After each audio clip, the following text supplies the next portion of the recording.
Information কৰিলোঁ 7টা জিলাৰ উপস্থিতিত বিষয় বিভাগৰ সৈতে কেন্দ্ৰীয় কমিটিৰ সদস্যবৃন্দ ইয়াত উপস্থিত আছে। আমাৰ অন্যান্য ব্যক্তিবৰ্গ আমাৰ আছে, প্ৰাক্তন সদস্যবৰ্গ আছে। আমি নতুনকৈ কমিটি গঠন কৰাৰ যেটা আঁচনি লৈছিলোঁ সেইটো সিদ্ধান্ত, সেই সিদ্ধান্ত আমি প্ৰতিফলিত কৰিলোঁ। সেই সিদ্ধান্ত মতে আজিৰ আৰামচিৰ কেন্দ্ৰীয় কমিটিৰ সভাপতি সৰ্বসন্মতিক্ৰমে আব্দুল সাত্তাৰ আহমেদক নিৰ্বাচিত কৰা হ'ল আৰু এই সংগঠনৰ সাধাৰণ সম্পাদক হিচাপে আমাক দায়িত্ব অৰ্পণ কৰা হৈছে। আৰ সভাপতি প্ৰমুখে সাধাৰণ সম্পাদক সহ মোটামুটি 51জনীয়া সদস্যৰে এই সাধাৰণ সমিতি গঠন কৰা হ'ল। আর আগন্তুক দিনত এই কমিটিয়ে বিটিসিত আমার ধর্মীয় সংখ্যালঘুর জনগণের কারণে তথা বিটিসির বিভিন্ন জাতি জনগোষ্ঠীর লগত সমন্বয় রক্ষা করে চলার কারণে এই সংগঠনটো আজি গঠন কৰা হ'ল।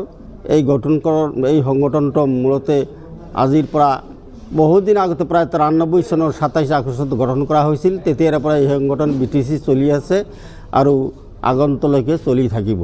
এই আমাৰ আৰামচিৰ উদ্দেশ্য যে সংখ্যালঘু সম্প্ৰদায়ৰ জনসাধাৰণ বিভিন্ন আৰ্থসামাজিক অৱস্থাৰ কথা উল্লেখ কৰি আত্মহত্যা সমস্যা সমাধানৰ কাৰণে এই সংগঠনে কাম কৰি যাব, এই উদ্দেশ্য লৈ আমাৰ সংগঠনটো গঠন কৰা হ'ল। ডিপোটাৰ সম্পৰ্কে এইটোতো এটা সমস্যা, জটিল সমস্যা। এই সমস্যা ধৰ্মীয় সংখ্যালঘু পৰিষদে একো কৰিব নোৱাৰে। সেইটো যদি ৰাজ্যিক পৰ্যায়ে বা কেন্দ্ৰীয় পৰ্যায়ে সমাধান কৰাৰ উদ্যোগ নেনে, এটা চৰকাৰী বিষয়। আমি ধৰ্মীয় সংখ্যালঘু সম্প্ৰদায় কি আৰামচিৰ পৰা ধৰ্মীয় সংখ্যালঘু পৰিষদৰ পৰা আমি দাবী উত্থাপন কৰিব যে এই সমস্যাটো সমাধান কৰা হোক। দীৰ্ঘদিনীয়া 1993 চনৰ পৰা মোটামুটি কেৱল 1997 পৰা সক্ৰিয়ভাৱে এই সমস্যাটো আমাৰ ধৰ্মীয় সংখ্যালঘুৰ মাজত চলি আছে।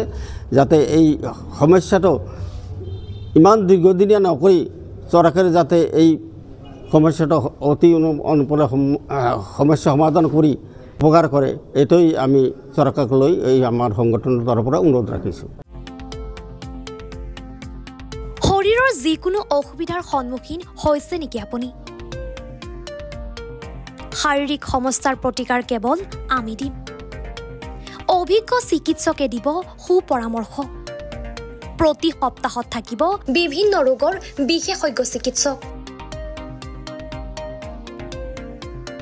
চাবলৈ নাপাহৰিব এনি ভাৰত 24ৰ বিশেষ অনুষ্ঠান স্বাস্থ্য বিশেষ।